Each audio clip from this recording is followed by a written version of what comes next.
आज उन्होंने पहला सुओ मोटो नोटिस लिया है। फौज के अंदर और भी लोग मौजूद हैं जो ये हक रखते हैं और क्वालिफाइड है कि आर्मी चीफ के ओहदे के ऊपर मुतय्यन हो। इन मामलात को कोर्ट कैसे तय करेगी? हुकूमत की इस प्लानिंग के हवाले से कि हम चीफ ऑफ आर्मी स्टाफ को एक्सटेंड करवा के ख़ुद को भी अपने आप को सिक्योर कर लेंगे, उस तमाम प्लान को धचका लगा है वो बड़ा गहरा है।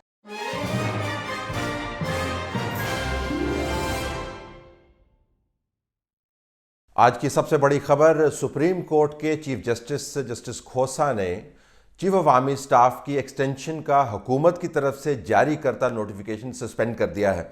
ये नोटिफिकेशन वज़ीर आज़म के दस्तखत से वज़ीर आज़म हाउस से जारी हुआ। जो अभी तक खबरें आई हैं उसके अंदर 3-4 अहम नुकात हैं जिसको आपको जहन में रखना है। लेकिन इससे पहले हम आपको ज़रा इसका पस मंज़र बता दें ताकि आपको पता चले कि आज के दिन की जो प्रोसीडिंग्स हैं वो किस तरीके से चली हैं। एक तो दरख्वास्त दायर की गई थी सुप्रीम कोर्ट के सामने कि आर्मी चीफ की एक्सटेंशन के ऊपर ऑब्जेक्शंस रेज की गई थी। आज जब प्रोसीडिंग्स का आगाज़ हुआ तो उस दरख्वास्त गुजार ने अपनी गैर मौजूदगी में एक कागज़ के ऊपर दरख्वास्त लिख कर कोर्ट के हवाले की। कोई पावर ऑफ अटर्नी वगैरह कुछ नहीं था, ना ही कोई स्टाम्प पेपर था, ना ही उसके सिग्नेचर थे कि जी मैं अपनी दरख्वास्त को वापस लेना चाहता हूं। जिसके ऊपर कोर्ट ने कहा कि हम इस दरख्वास्त को नहीं मानते, यानी वापसी की दरख्वास्त को नहीं मानते, और जो आपने पहले दरख्वास्त दी थी जिसके अंदर आपने आर्मी चीफ की एक्सटेंशन के ऊपर ऑब्जेक्शंस रेज किए थे, उसको हम सुओ मोटो नोटिस के अंदर, अज खुद नोटिस के अंदर कन्वर्ट कर देते हैं।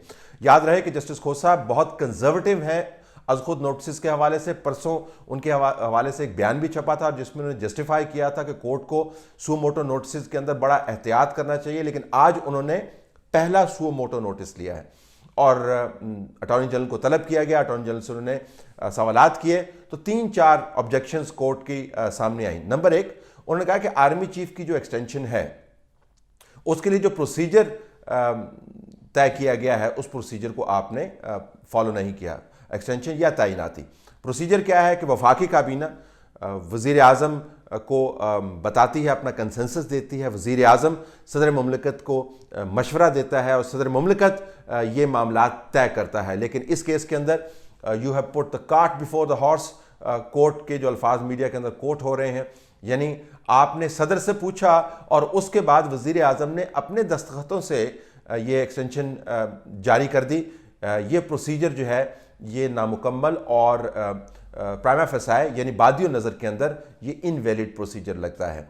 तो एक तो उन्होंने कहा कि प्रोसीजर बिल्कुल ठीक नहीं है। दूसरा अहम नुक्ता जो आप जहन में रखें, जो मीडिया रिपोर्ट सजेस्ट कर रही हैं, वो ये कि काबीना ने जब वज़ीर आज़म को कहा कि इस मौजूदा चीफ को तैनात कर दिया जाए 3 साल के लिए, तो काबीना की मेजॉरिटी ने रिपोर्ट्स के मुताबिक इस फैसले की तायद नहीं की। सिर्फ 11 मिनिस्टर्स ने काबीना के इस फैसले की तायद की, जिससे पता ही चलता है रिपोर्ट्स के मुताबिक कि काबीना की मेजॉरिटी इस फैसले के हक में नहीं है।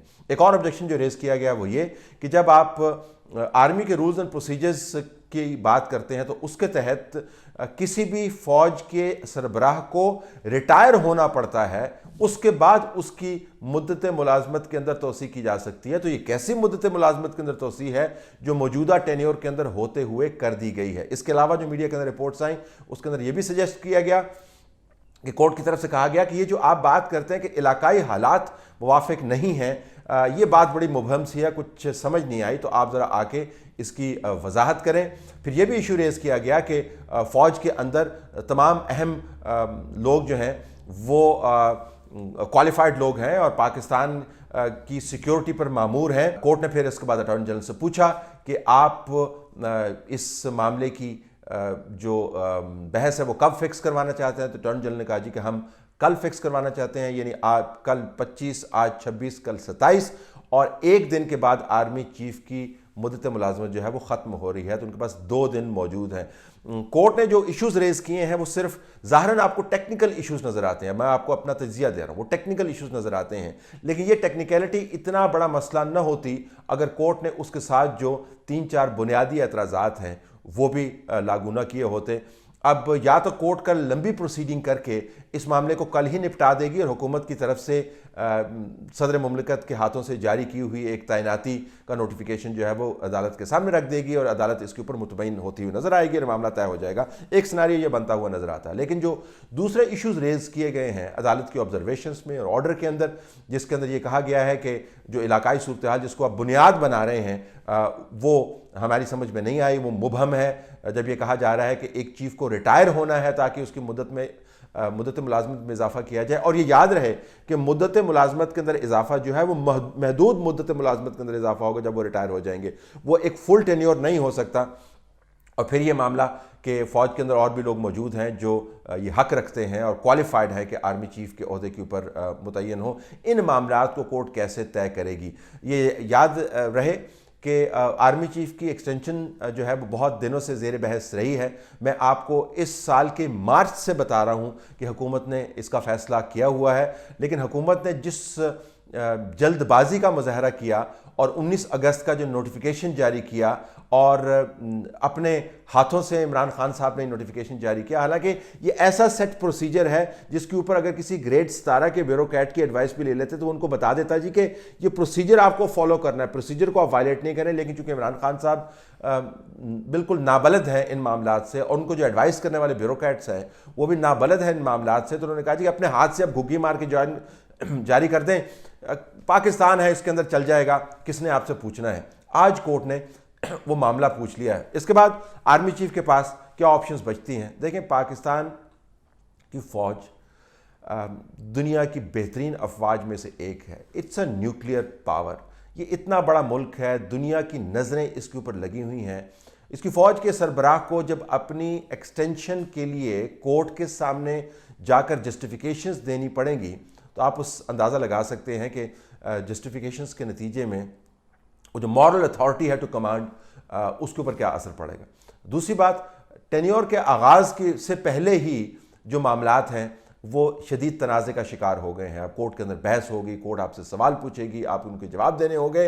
इस तमाम कज़िये के पीछे, और ये दूसरा नुक्ता है, आपका क्या ख्याल है कि पाकिस्तान के अंदर इस किस्म के मामलात ऐसे ही हो जाते हैं? क्या ये जो तनाज़े हैं ये वैसे ही खड़े हो जाते हैं? एक बहुत बड़ा नुक्ता फ़िक्र पाकिस्तान के अंदर मौजूद है जो मालकान के हाथों मजबूर और मालकान के ऊपर तारी किए हुए जबर की वजह से कभी ज़ेर बहस नहीं आता। वो ये कि क्या जनरल बाजवा को ये एक्सटेंशन लेनी चाहिए थी या नहीं। मैंने STH के अंदर मुसलसल ये लाइन रखी है, सिर्फ जनरल बाजवा के लिए नहीं बल्कि जनरल कियानी के बारे में मैं हवाला देता रहा हूँ, जनरल मुशर्रफ के बारे में हवाला देता रहा हूँ। जब आपका टेन्योर ख़त्म होता है, आपको अपनी फ़ौज को सलाम करते हुए, जो आपने काम किए हैं उनके ऊपर फ़ख्र करते हुए और जो आपसे कोताहियाँ हुई हैं उनके ऊपर रिफ्लेक्ट करते हुए आपको घर चले जाना चाहिए। कोई भी फ़र्द, चाहे वो सहाफ़ी हो, चाहे वो जर्नैल हो, चाहे वो पॉलिटिशियन हो, मुल्क और प्रोसीजर और इदारों से बड़ा नहीं हो सकता। ये जो मामला है अब ओपन एंडेड है, देखते हैं कि कल इसके ऊपर क्या फ़ैसला होता है। लेकिन फ़ैसला जो भी हो, ये मैं आपको बता दूं कि इस वक्त जो धचका है हुकूमत की इस प्लानिंग के हवाले से कि हम चीफ़ ऑफ आर्मी स्टाफ को एक्सटेंड करवा के ख़ुद को भी अपने आप को सिक्योर कर लेंगे, उस तमाम प्लान को धचका लगा है वो बड़ा गहरा है। और जनरल कमर बाजवा के लिए भी बहुत बड़ा लम्हा फ़िक्रिया है कि जिस तरीके से इस प्रोसीजर को फास्ट ट्रैक करने की कोशिश की गई और जब chairman joint chiefs of staff का नोटिफिकेशन जारी है तो उसके अंदर दोबारा आपने रिपीट किया। एक तो होता है ना कि गलती अगर हो गई है प्रोसीजरल तो उसको आप दोबारा रिपीट नहीं करते। उसके अंदर आप लिख रहे हैं कि 19 अगस्त को आपने जारी किया। अब वो मामला जो है कोर्ट के अंदर मौजूद है। It's a big setback. और जिन लोगों को ख्याल है कि वो प्रोसीजर को हर वक्त धक्का लगा सकते हैं, उनके लिए भी लम्हा फ़िक्रिया है। आज की डेवलपमेंट्स बहुत अहम डेवलपमेंट्स हैं।